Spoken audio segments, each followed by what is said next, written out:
Welcome to a new edition of Human Dialogues.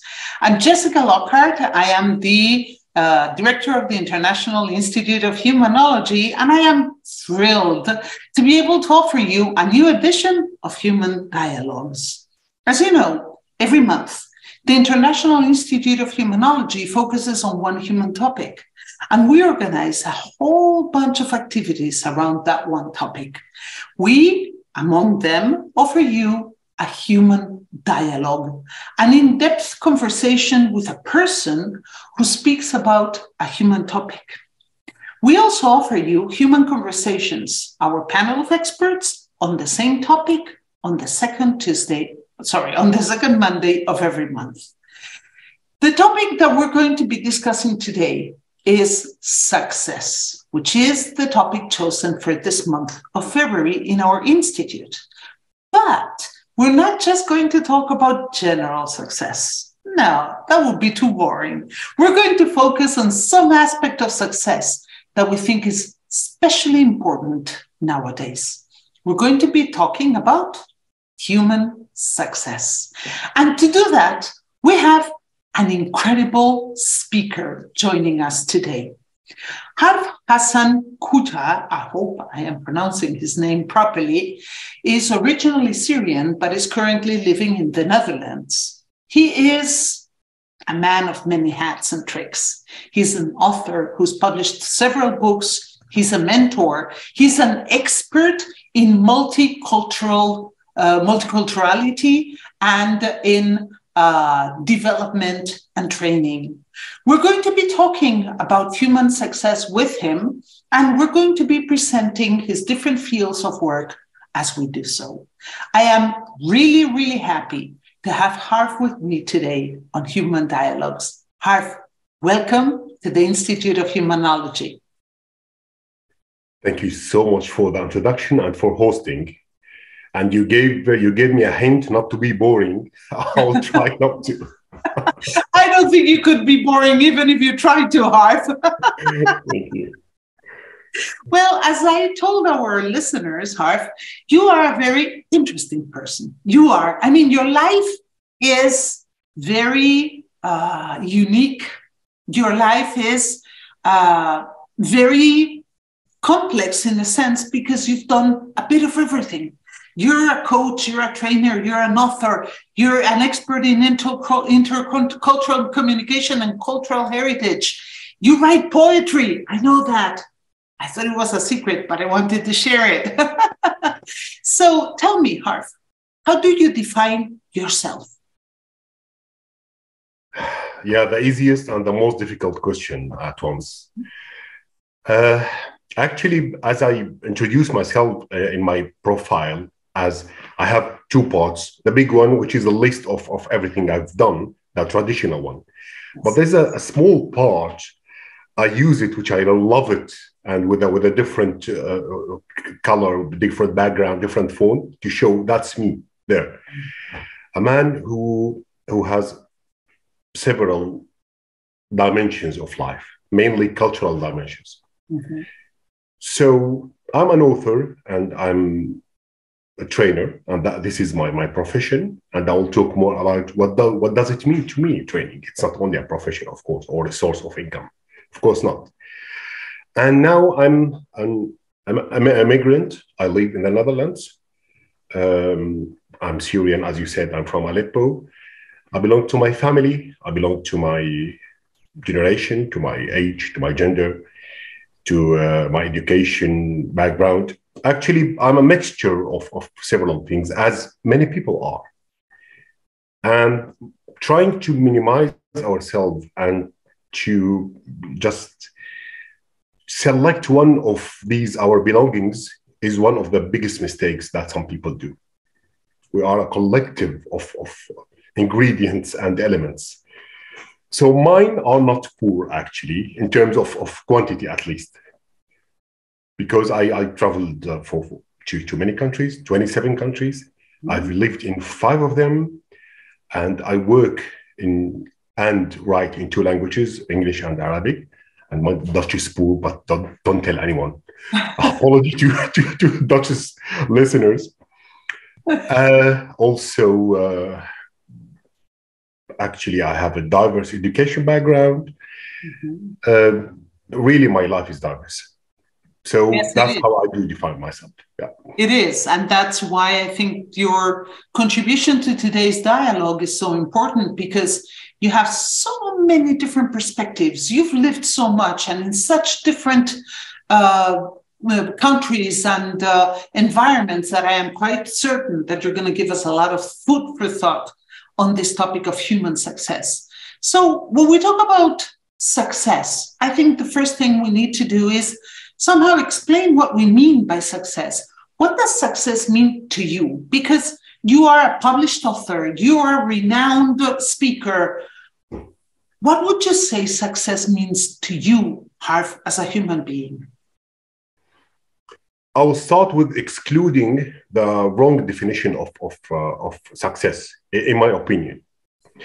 Some people think it could be based on wealth or on fame or on certain achievements or academic background, just like steps. Mhm. And actually, these are steps, of course, but these are not success, as they are not an indicators of happiness, of course. Mhm. So, in my profession as a trainer, sometimes I've been invited to deliver workshops about succession plan, which was foggy for me, like a mysterious topic.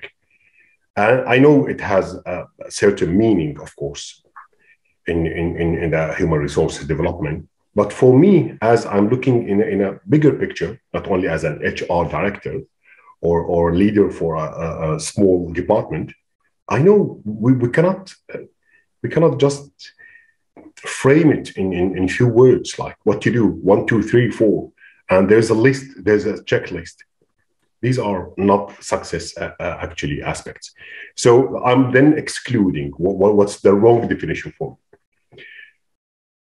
The right one, if you ask now a parent about their children, what do you want them to be? They will want them to be a lawyer, a doctor, an engineer, rich, famous, or. But then we clarify the question, what do you want them to be, not to work, please? Okay, we need them to be rich, but okay, but wealth actually is just a mean to use. What do you want them to be again? Please be. Listen to the this smallest verb ever. Then we reach our goal in the answer. We want them to be happy. Could you set your vision in your life? That's first, and then could you try to find some paths to reach that? And then, are you resilient enough and flexible enough to face any changes could come? Do you try to give in this life or only to gain? It's about giving and gaining together. What are your values exactly in life? If we don't know those questions, and if we don't know, we don't exclude the wrong definitions, we cannot talk about succession. Mhm. So, if I understood it right, you would somehow say that being successful implies being somehow happy, because without happiness, how can you be successful? Yes. So it's about self-fulfillment, Mm-hmm. and how do you feel about it?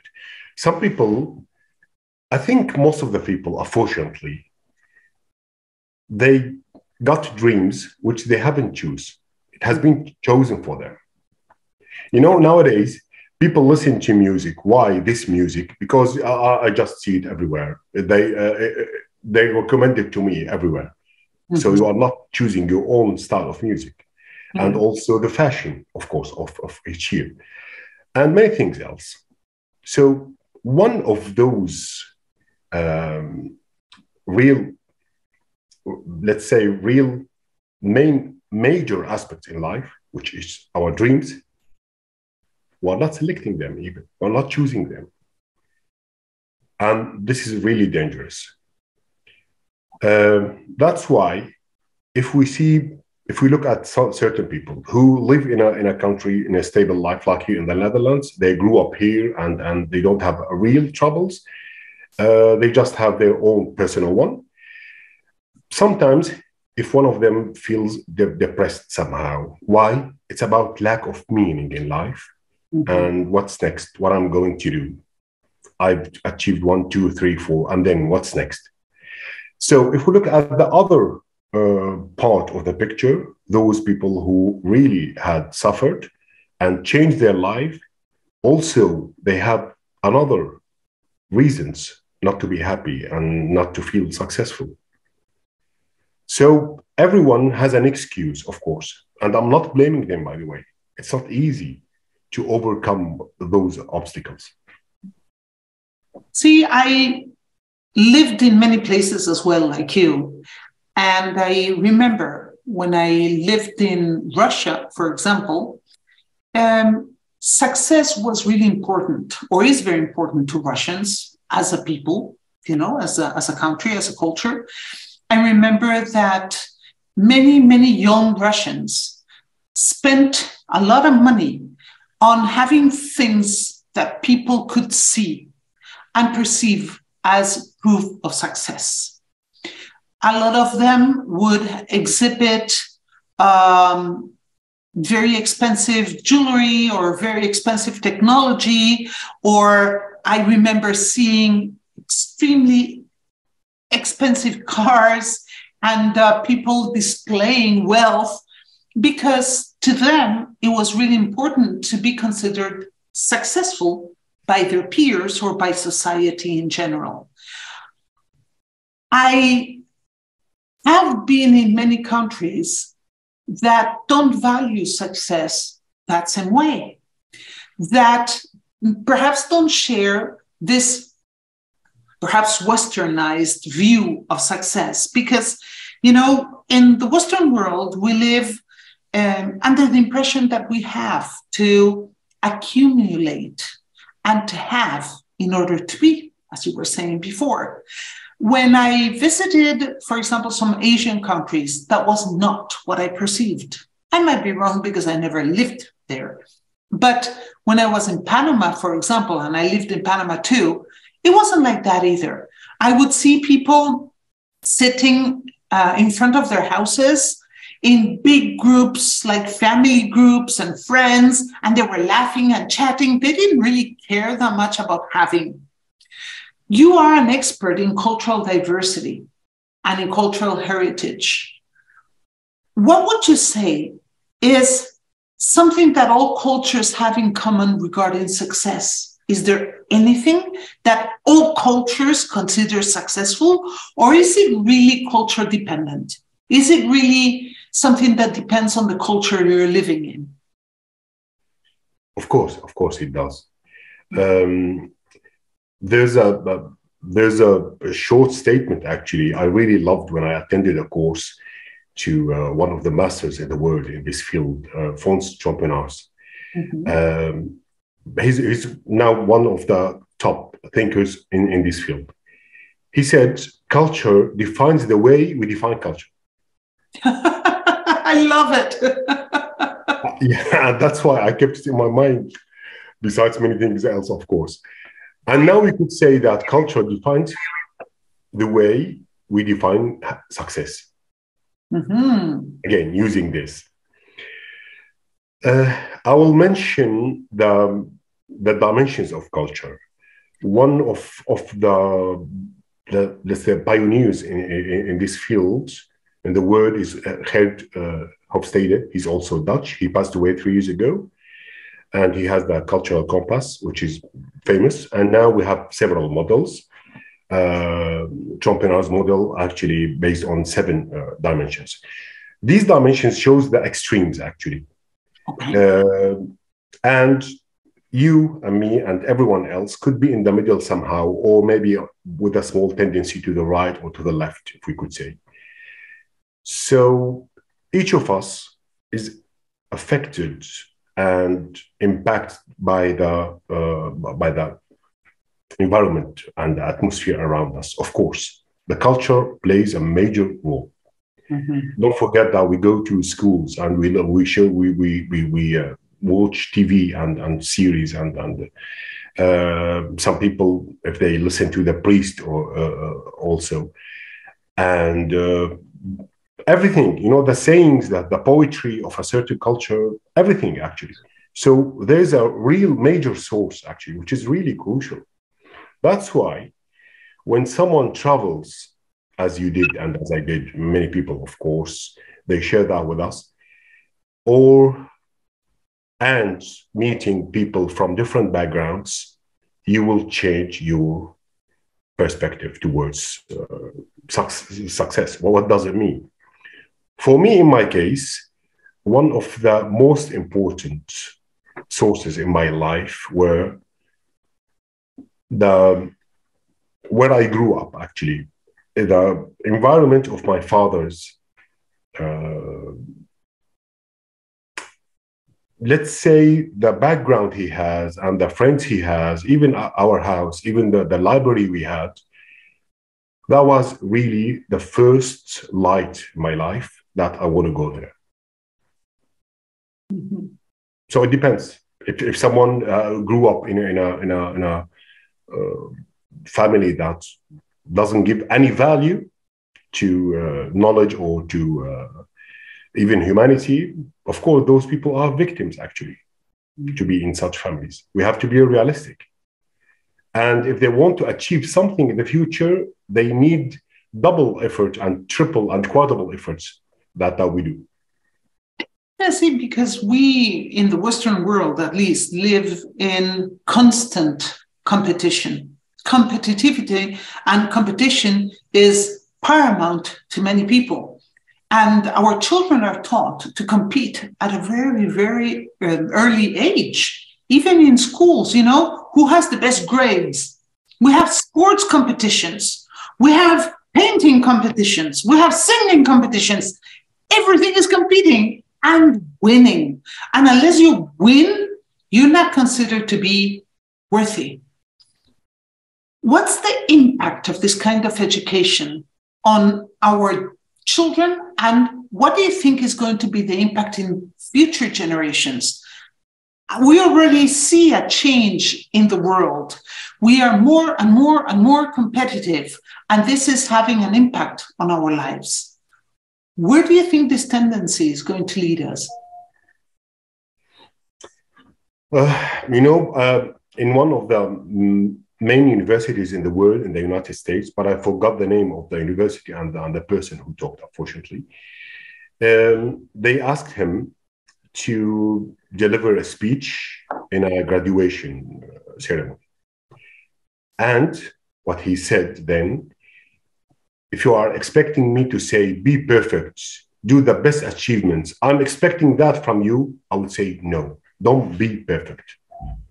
And I'm not expecting those high achievements from you. Otherwise, I will lead you to frustration and disappointment.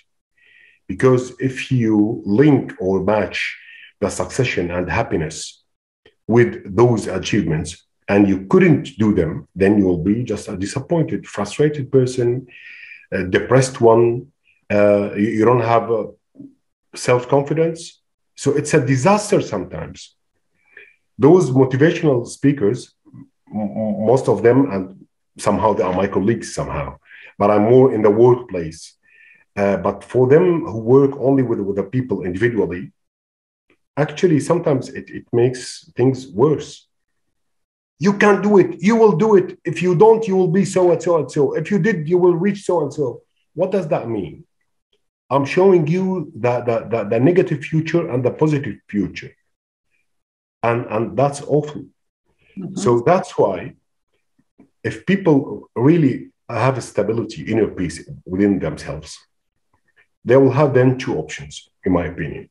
Whether they will just have a calm life, whatever they do, maybe just very simple workers, and they just spend time with their families and friends, and they love, they drink, they listen to music, they do anything. So they are just having this life in a let's say, peaceful and quiet pace. And that's fine, of course. Not anyone will be achiever. The other part of people, and could be less actually, if they would like really to create something, anything like painting, drawing, singing, playing sports, and teaching, have initiation towards environment, anything. If they don't feel peaceful within themselves, they cannot even do that. Mm-hmm. Because the definition of success with them is, let's say, ruined. It is really ruined. Mm-hmm. Like now, we need numbers of followers in everything. So it's about numbers. And we need numbers of awards and certifications. And everything is actually now related to numbers. That's really tiring. But see, that brings me to my next question. How can a person somehow balance personal and professional success? Because you can be very successful in your profession and a disaster in your personal life, or the other way around. You can have great success in your personal life and be a disaster at work. How can we balance that? How can one type of success help us in the other type of success? Or what should we pursue first? Is it like you should first be successful in your personal life and then professionally? What would you recommend? What is your opinion about this? I believe they boost each other, because if you don't feel that you are doing well at your work, you won't be satisfied personally in your personal life, and you just keep blaming yourself. Now I'm wasting my time. I'm doing this so and so and so, while I should do that at work. So on one hand, you need to feel some fulfillment. I mean, work fulfillment. Then you could be more easily, you could more enjoy your personal stuff of life. And also, it's obvious that if you are not stable in your life, that will affect and will give a negative impact on your achievements, of course. We have examples could be very easy, and we have very tough examples. The easiest one, that I haven't slept enough, or maybe the tickets of the next concert in the summer are sold out. Come on, that's a disaster. Things like that. But still, we respect all suffering of people with the levels, of course. And sometimes it is a real disaster, a whole change in life, a whole loss, someone who lost everything. It's not easy, because if you keep ignoring what those people are struggling with, and you give them just positive words, that's ridiculous. We're not respecting their real suffering. And then this is the difference between sympathy and empathy. Mm-hmm. Are we just trying to act or to show myself as a positive person? That's it. And also sometimes we just cry with them, and we make it even worse by just emphasizing their pain. It's not an easy task to do with the people who have really much more suffering than others. Mm-hmm. Yeah, and I'm sure you've seen a lot of that in your different life situations. I'm curious, do you think that success also depends somehow on social class? Do you think that success is different when viewed from a very wealthy environment compared to somebody who has nothing?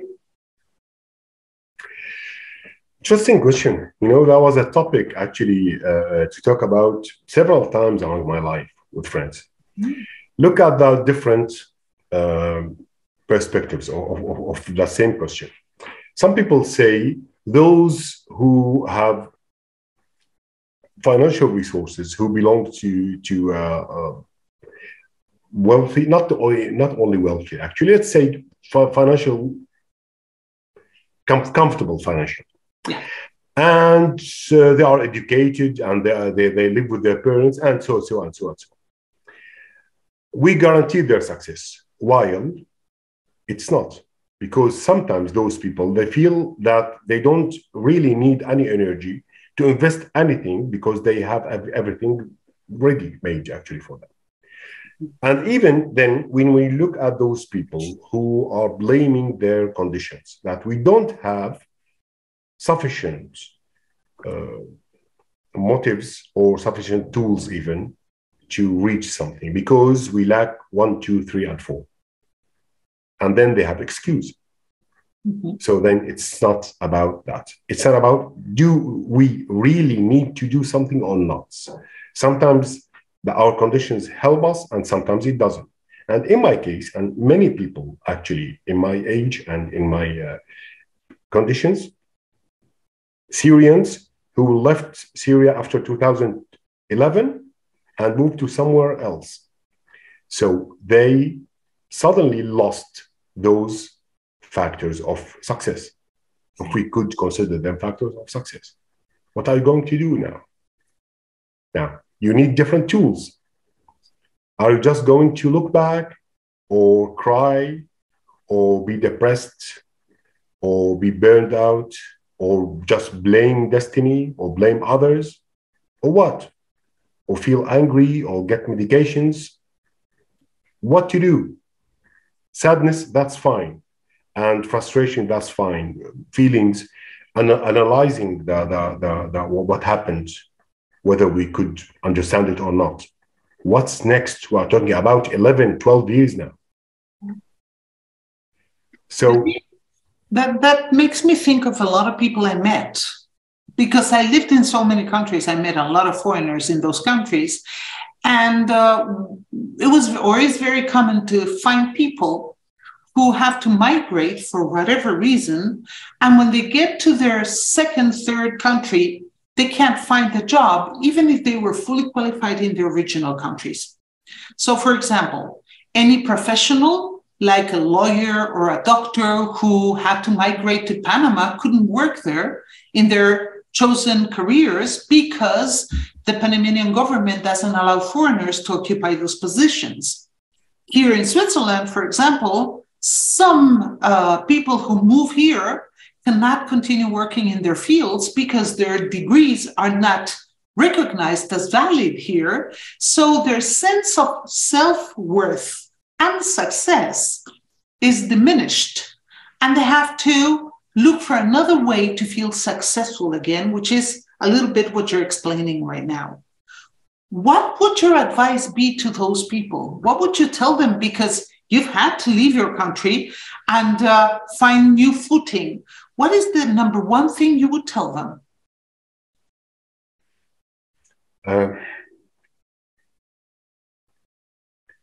Actually, everything is based on knowledge and awareness. Mm-hmm. Because if we are not aware of what is going on and who are we and our belonging and understanding others in the world, we will make wrong decisions, we will make wrong assumptions, we will make wrong analyzing to the world. And this is the reality, unfortunately. Number two is knowledge, because now we need information. Some people, they just know how to practice dentistry, let's say. That was the first degree actually I've got, and I've never worked as a dentist. And people blame me because I could be rich. This is the only actually reason for blaming. If they have nothing to do outside of the clinic, this is a disaster for them. Mm-hmm. So what to know? What is knowledge then? Why are we reading books? I think it's a bit different if we compare it with watching sports. Of course, I love sports and I watch it, of course. And it's not a waste of time. But reading actually is seeking the wisdom in this life. Not only, of course, the researchers and academic and the scholarly books, even fiction. So those people who have really very limited experience in life, they were surrounded with the neighbors and colleagues at work, and maybe it could be subordinates or managers, and doing the same thing with the same people most of the time. If they face the bigger world, they will be shocked. And that's why we have to be prepared, even if we live in a stable life in our country, in our city, in our town, in our area, whatever. We really need to understand these words, because this word consists of really variable. Everything is variable, actually. It's really diverse. So it's easy always to criticize those others who don't look like me, as I'm the model or as I'm the example of life, you know, or for what is right or wrong. So the first, people really need to more know about the world by reading, by attending lectures, watching documentaries, and trying to connect with other people. That's really very important. And the second, of course, how could you change your career path? This is also not easy, but that's the only choice. Otherwise, you could be hiding. And now I have a secret, as you have a secret about my poetry. I will share secrets with the audience about our previous conversation, me and you. When I gave you some examples, and of course, I didn't name those people, one of them is completely depressed, unfortunately. He has a real serious disease now. The second became too religious in an unrealistic way. Like he's living now in the afterlife and he's ignoring everything. And he considers that in this way, he has a faith and he's satisfying the God.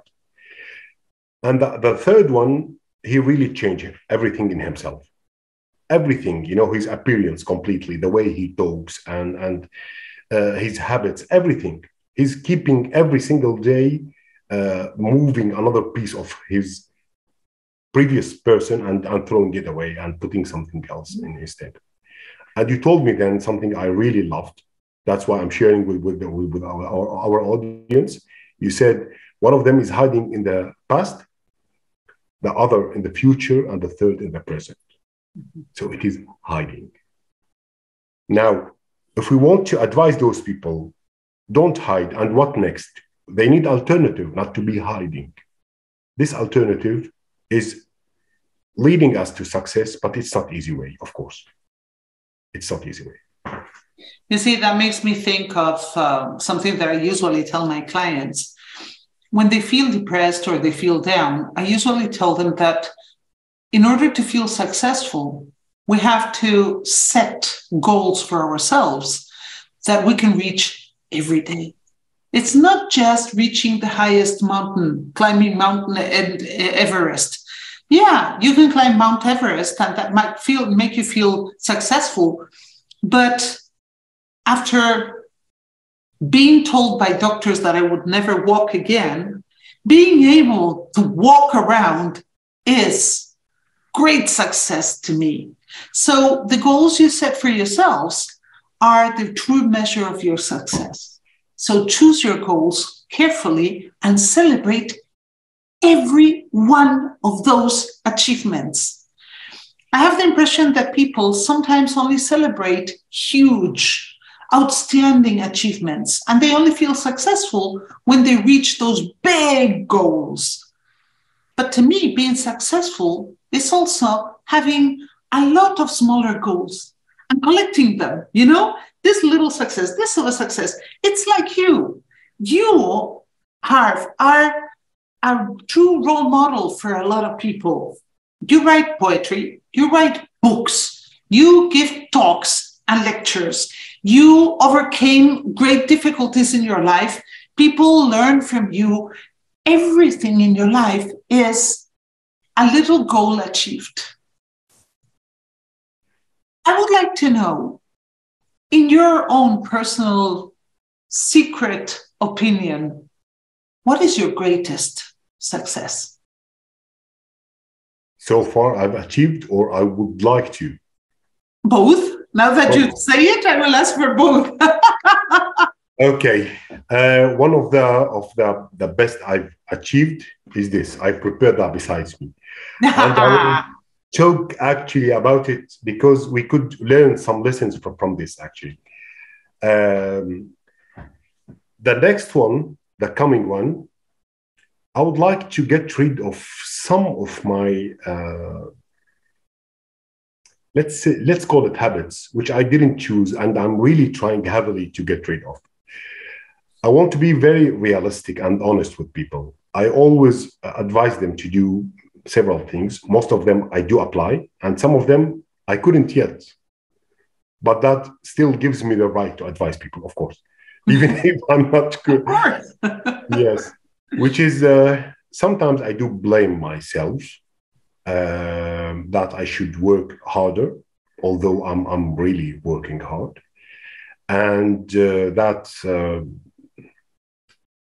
I really wish that in the coming years in my life, I would appreciate small things more than I do. Mm-hmm. So that will be really a success. You know, like it's about emotions. Yeah. Success is not only related, because if I would like to talk about certifications I have a lot. So any more numbers, they will not make me feel or be any better. Of course not. In many aspects, I don't need any more. Now it's time about myself. The next succession is really to be completely feeling peaceful within myself. I hope so. Other things are not dreams for me because they are out of my control, like my home country. Yeah. This is just a wish, a dream. I can do nothing about that. Mm-hmm. See, it's funny because somebody has just written a comment on Facebook about what you were talking about. This person says, we feel successful when we feel well with ourselves, and this makes us move into flow. That's great. Uh-huh. Great, of course. Because I faced a burnout once in my life. And then I decided to convert the anger in me and also this mixture of feelings and thoughts into a success and emotional achievement and mental achievement and even work achievement. How could I do that? Just with a metaphor, like if we are transferring energy physically, maybe from the thermal one to a mechanical one or things like this, you know, we use sources of environment to create something that we need. Otherwise, it will hurt us. It is exactly the same. There's an energy inside us. It could sound negative energy, and it is negative, but let's convert it into a beneficial one. Yeah, it's funny because in humanology, we always say that negative and positive are just two sides of the same coin. Yep. So it really depends on how you're looking at it. Exactly. They answered your comment. I'll get back to you in a minute about that. Yes. The same person said our self is something we need to work on constantly and continuously to develop and grow. As long as we feel in peace with ourselves, we will feel successful. Do you agree? That's wise. I completely agree. Mm-hmm. I completely agree. You know, if you ask me about the best books I've read and authors, with all respects to all writers who have written in anthropology and sociology, psychology, philosophy, of course, those people are, let's say, on the top in this life. But the best of mine are poets. Yeah. Because you really understand yourself. You understand the world. You understand your relationship with yourself, with others, with the nature, with the mystery in life. And whatever you believe in, whatever your ideology is, you need to understand this essential, real aspects of life. And nothing could create that more than poetry. That's why I choose this topic to talk about in the history of my city, Aleppo. Okay, wow. I know you also enjoy music very much. I think that music is poetry with sound. So, in a sense, it's a little bit the same thing, I suppose, the same kind of comparison. Yeah. Before we finish, Harf, I would like you to please offer our listeners and our viewers some kind of view of what you think people could do in order to feel more successful when moving into a strange environment, something that they might be afraid of when they're first moving, but that they have to do. You've been in that situation, you've had to move, and that's been extremely difficult, I'm sure, because moving is always hard. Is there anything they can do to prepare to do that and feel successful about that process? Yes, actually, I have something I could share. Is it possible to share just for two? Of course. Let me just allow you to share. There you go. Okay. Share screen, and here it is. Yeah, is it visible? Can you see it? Yes, we can. Okay. So this is my own model, actually. Mm-hmm. And I'm talking about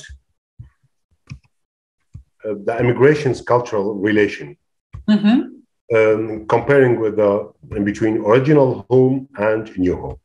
Yes. So on these two axes, you could see that we have belonging to new home and, on the other hand, belonging to original home. Yeah. Let's see how could it work in 4 different situations. First situation, of course, we have alignment and ingratitude. And then, okay, I've missed something. I have to, okay, sorry, because I want you to show this. Constancy and pride on the right hand. On the other hand, alignment and ingratitude.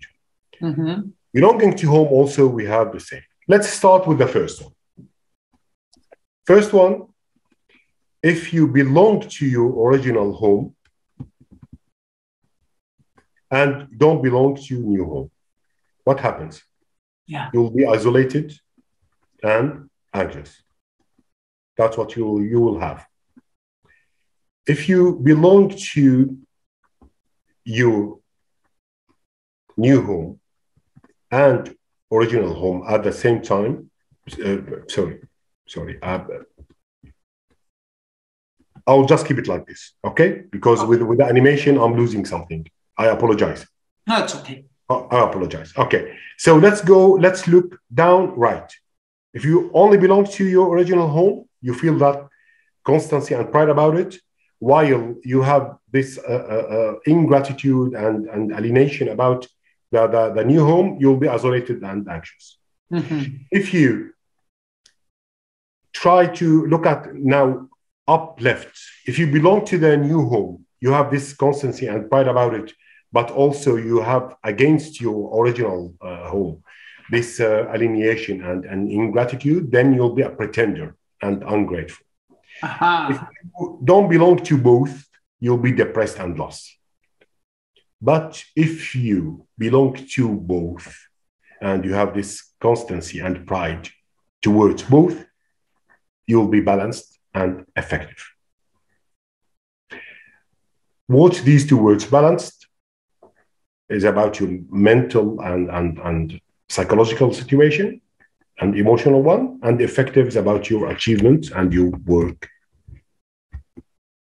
So what you're basically telling us, if I understood you right, Harf, is that in order to complete a successful integration in a new culture, you have to really be constant and proud And you have to accept both your original one and the new one and value them both. True? And not only accept, it's more than acceptance, actually, because we start with acceptation, and then let's say we start with the realization. These are the 4 R's. Mm-hmm. The first R is realize, and then respect, mm-hmm. and then reconcile, mm-hmm. and then the 4th one is rooted. Make it a habit of your life. Mm-hmm. So we talk a lot about acceptance, but I don't really find it as the best word, because like I'm saying, okay, that's fine. Okay, what to do then? We have no other alternative. Okay, come on. Yeah. That's what acceptance looks to me. So let's look at the best of this new home we are in, and of course don't ignore aspects that you don't like. Mm-hmm. That's fine. There's no paradise on the earth, or other words, where else, I don't know. Some people believe, and I do believe, could be a life after life, but now, I mean, there's no paradise on this earth, of course. Mm. That's why let's really try to be very positive and collect the best values from both. Don't ignore the previous and don't ignore the present. That's why I said accept and value, because it's not, I agree with you, it's not enough to accept. You have to value the new culture and the old one, both. Exactly. Mm-hmm. The thing I would like really to mention, and it is related to this, when I've written about my home city, Aleppo, these anthology, which is 5 volumes, mm-hmm. there's a lesson why people praise this city when they visited it among the years. You know, we're talking about decades, about centuries, actually. So among those centuries, what did people say about this brilliant city? It's very important to know, because this is a lesson to someone who lacks those features. Then we could add it to them. If we want to rebuild our own city again, we could know what to emphasize, what to concentrate on and focus on again, because those are the elements that people like. And they are the hospitality and the honesty of traders.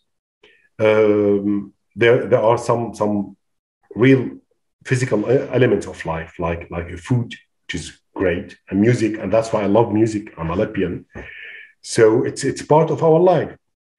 And also the city was very clean and tight, and even the appearance of people. So everyone will praise that, of course. And they compare it sometimes, and they name also the other negative, but I didn't mention, otherwise I'll be attacking some other cities. But those travelers, actually, they mentioned. So they just compare, and they have the right to compare, of course.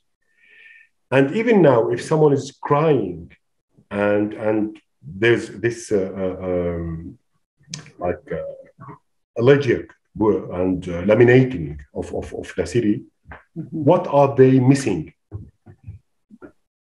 Those descriptions shows you that cities, just like people, they have personality, they have weakness, they have things that we learn from, and we would like to add it to our life, or we just are disconnected with. That's why it's really a lesson. Wow. Well, we have another last-minute comment that I'm going to share with you from our viewers. The person is saying, therefore, the secret of success is to be brave, to be yourself, and live your life as you want. Any comments, Harf, on this sentence? I will answer with the name of a book.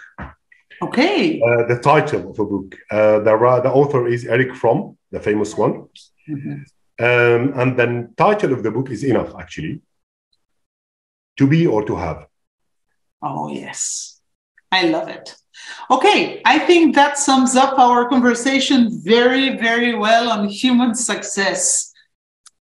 Do you want to be or do you want to have? Harf, It was fantastic having you in our little human dialogues tonight. I really enjoyed chatting with you. I think that, as we can see from the comments and the questions, people really enjoyed this conversation. I am very happy that you were here, and I am looking forward to other opportunities where we can continue collaborating together. Thank you for everything you're doing, for the work you're doing, and thank you for giving this time to us. Thank you so much. You gave me actually another dimension of success by hosting me here and telling me that. I really appreciate it. Oh, thank you so much, Harf. And to everybody else who is now watching us on Human Dialogues, I invite you to connect to our social media and discover all the other events that we are organizing for you. Remember that we have our next Human Conversations on the second Tuesday, on the second Monday of the month. I am really stubborn with Tuesdays today. The second Monday of the month on our Institute of Humanology. We invite you to not miss any of these very interesting activities at the Institute of Humanology. Wish you a fantastic day, a fantastic evening, and hope to see you soon. Thank you and goodbye.